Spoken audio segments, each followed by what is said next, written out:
السلام علیکم ورحمۃ اللہ وبرکاتہ. You are watching RMI 45. اس چینل کو سبسکرائب، لائک اینڈ شیئر کریں تاکہ آنے والی نئی ویڈیو سب سے پہلے دیکھ سکیں. میٹرک کے طلبہ کے لیے بڑی خوشخبری، بورڈ کا اہم فیصلہ. پاکستان میں پہلی بار میٹرک سائنس پرائیویٹ کرنے کی اجازت دے دی گئی.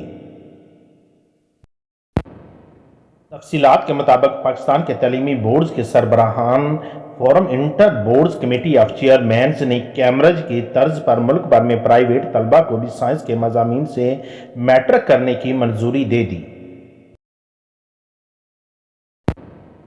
ملک میں پہلی بار میٹرک سائنس گروپ کو پرائیویٹ کرنے کی اجازت ملنے کے بعد اب طلبہ اسکولوں میں داخلہ لیے بغیر پرائیویٹ امیدوار کی حیثیت سے انرولمنٹ کرا کے ملک کے کسی بھی سرکاری یا نجی تعلیمی بورڈ سے میٹرک سائنس کا امتحان دے سکیں گے. نامی جماعت میں انرولمنٹ کے لیے عمر کی حد 14 سے کم کر کے 12 سال کر دی گئی ہے.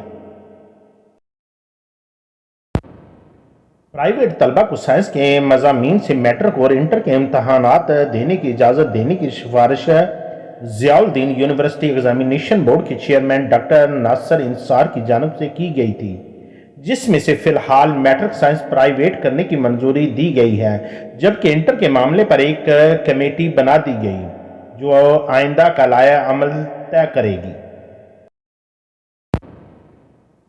بورڈ کے فیصلے کے بعد اب کوئی بھی طالب علم پاکستان کے کسی بھی تعلیمی بورڈ سے پرائیویٹ بنیادوں پر انرولمنٹ ہو کر میٹرک سائنس کا امتحان دے سکتا ہے.